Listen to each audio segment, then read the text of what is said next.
Hi hello ನಮಸ್ತೆ. ಸಹನಟಿಗೆ ಕಿರುಕುಳ ಹಾಗೂ ವಂಚನೆ ಆರೋಪದಲ್ಲಿ ನಟ ಮಡೆನೂರು ಮನು ಅವರನ್ನ ಬಂಧಿಸಿ ಪೊಲೀಸರು ವಿಚಾರಣೆ ನಡೆಸುತ್ತಿದ್ದಾರೆ.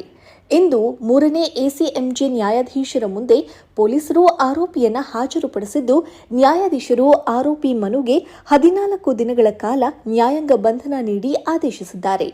ಅತ್ಯಾಚಾರದಂತಹ ಗಂಭೀರ ಆರೋಪ ಎದುರಿಸ್ತಾ ಇರೋ ಮಡೆನೂರು ಮನುಗೆ ಮತ್ತೊಂದು ಸಂಕಷ್ಟ ಎದುರಾಗಿದೆ.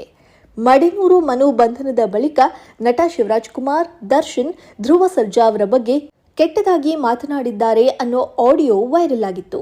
ಆ ಆಡಿಯೋದಲ್ಲಿ ಶಿವಣ್ಣ, ದರ್ಶನ್, ಧ್ರುವ ಸರ್ಜಾ ಬಗ್ಗೆ ಅವಹೇಳನಕಾರಿಯಾಗಿ ಮಾತಾಡಿದ್ದಕ್ಕೆ ಡಾಕ್ಟರ್ ರಾಜ್ಕುಮಾರ್ ಅಭಿಮಾನಿಗಳು ಆಕ್ರೋಶ ವ್ಯಕ್ತಪಡಿಸಿದ್ದಾರೆ.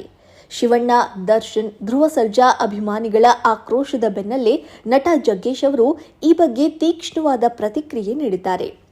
ಕನ್ನಡ ಸಿನಿಮಾ ಇಂಡಸ್ಟ್ರಿಯಲ್ಲಿ ಬೆಳಿಬೇಕು ಅಂತ ಬಂದವ ಮಡೆನೂರು ಮನು ವಿರುದ್ಧ ಈಗ ಇಡೀ ಸ್ಯಾಂಡಲ್ವುಡ್ ತಿರುಗಿ ನಿಂತಿದೆ.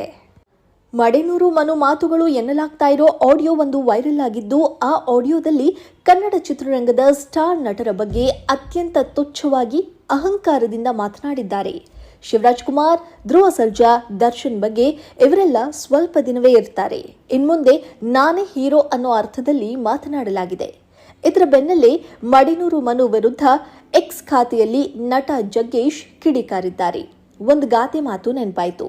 ಅಲ್ಪನಿಗೆ ಐಶ್ವರ್ಯ ಬಂದ್ರೆ ಅರ್ಧರಾತ್ರಿಯಲ್ಲಿ ಕೊಡೆ ಹಿಡಿದಂಗೆ. ಗುರು ಹಿರಿಯರ ಮೇಲೆ ಗೌರವ ತೋರದವನು ಗೆದ್ದ ಇತಿಹಾಸ ಇಲ್ಲ. ಇಂದು ಇದ್ದದ್ದು ನಾಳೆ ಇರದು. ಅಹಂಕಾರ ಬಿಡಿ ಅಂಬೆಗಾಲು ಇಡ್ತಾ ಇರೋ ಕೂಸುಗಳೇ.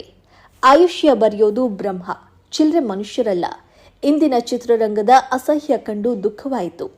ಶಿವರಾಜ್ಕುಮಾರ್ ಚಿತ್ರರಂಗದ ಕಿರೀಟ ಇದ್ದಂತೆ, ಎಲ್ಲರನ್ನೂ ಪ್ರೀತಿಸೋ ಜೀವ. ಅಂಥವರ ಸಾವು ಬಯಸಿದವರಿಗೆ ಕೇಡುಗಾಲ ಕಾದಿದೆ. ನೊಂದುಕೊಳ್ಳದಿರಿ ಶಿವಣ್ಣ, ನೀವು ಹಿಮಾಲಯ. ನಿಮಗೆ ದೀರ್ಘಾಯುಷ್ಯ ಪ್ರಾಪ್ತಿ ಇದೆ. ನಿಮ್ಮ ಹೆತ್ತವರು ಕನ್ನಡಿಗರ ಆಶೀರ್ವಾದ ಇದೆ. ಹೀಗೆ ಸುದೀರ್ಘವಾಗಿ ಬರೆದು ಮಡೆನೂರು ಮನುಗೆ ನಟ ಜಗ್ಗೇಶ್ ಅವರು ಎಚ್ಚರಿಕೆ ಸಂದೇಶ ರವಾನಿಸಿದ್ದಾರೆ.